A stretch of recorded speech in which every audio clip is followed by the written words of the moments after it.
João Andrade, vou passar o microfone. João Andrade tem uma pergunta, em seguida a gente passa para o Demétrio. Oi.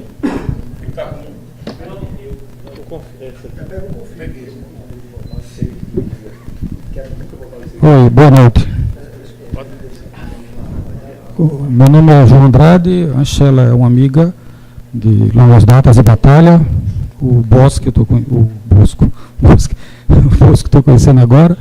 O Carlos, ele não me conhece, mas ele fez a orelha do meu livro, o primeiro livro, sobre as cabeças.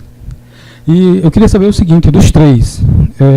Na colocação de que o Carlos fez de não fazer críticas com medo de uma tijolada, eu pergunto, vocês já tiveram vontade de dar tijoladas em alguém quando sofreram alguma crítica? E a outra é, para os três também, né?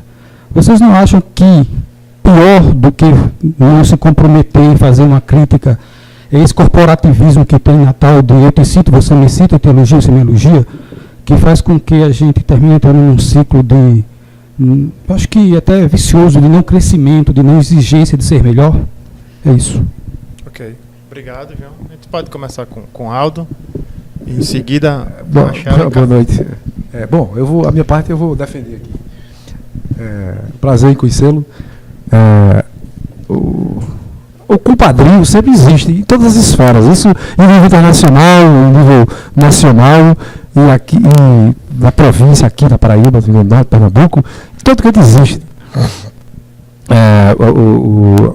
Os autores, as pessoas, por razões, sei lá, talvez pela província, às vezes por acomodação, ou por setores setores do pensamento, determinados âmbitos, o âmbito acadêmico, o âmbito do jornalismo, né? Por exemplo. Então isso existe, eu encaro como uma coisa natural. Se é pernicioso ou não, isso aí não é um problema para o autor não é. Eu posso até responder as duas perguntas ao mesmo tempo. Eu não tenho problema com isso, não tenho, porque eu entendo que o texto, todo mundo tem sua liberdade, pode quiser detonar meu livro, pode detonar. Eu estou um pouco me incomodando, porque eu acho que o texto, ele é uma máquina preguiçosa, como diz de novo um certo cientista, ele diz que o texto é uma máquina preguiçosa, ele está sempre a necessitar do complemento, da anuência do leitor. Ou seja, o leitor o leitor, ele está sempre suscitando interpretações. Tá? Então, a partir desse espectro, ele se pode se considerar uma obra aberta desse sentido, do sentido amplo que as senhoras e os senhores entendem. Ela suscita interpretações, e as interpretações são bem-vindas, seja lá que for. Um texto, eu posso considerar um leitor ingênuo e um leitor arguto. Né? Eu posso considerar um leitor ingênuo e um leitor arguto. Talvez as duas leituras jamais vão se encontrar, e em nenhum momento elas vão se encontrar, esses eixos não vão se encontrar. Né? Uma pergunta que eu posso fazer a Carlão, né? Sobre a Cidade dos Reis, né? que é um texto interessante, é um livro bom, um livro instigante, até certo ponto, é que se eu tiver a necessidade de perguntar alguma coisa sobre a interpretação do livro a ele, um dos dois será burro. Ou eu estou perguntando ele de idiotice, ou ele vai me responder uma sandice, né? Porque a interpretação é de cada um. Eu não posso fornecer a chave para a interpretação de um texto se eu sou o autor. Então, a mim não me cabe fazer isso. Essa é uma formulação que não cabe a mim. Não cabe a mim. Essa interpretação tem que ser suscitada no âmbito, na cabeça do leitor. Ele é quem tem. Então, a avaliação é dele.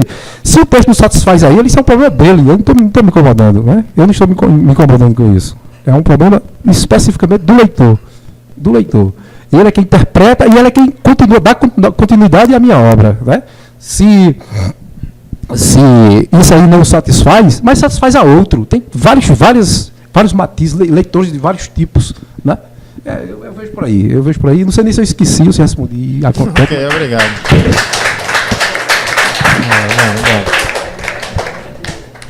Eu nunca tive vontade de jogar tijolo em mim. Eu não... Não, acho que não aconteceu, não. Realmente. E, assim, eu acho interessante crítica, não vejo muito, eu acho que até ao contrário.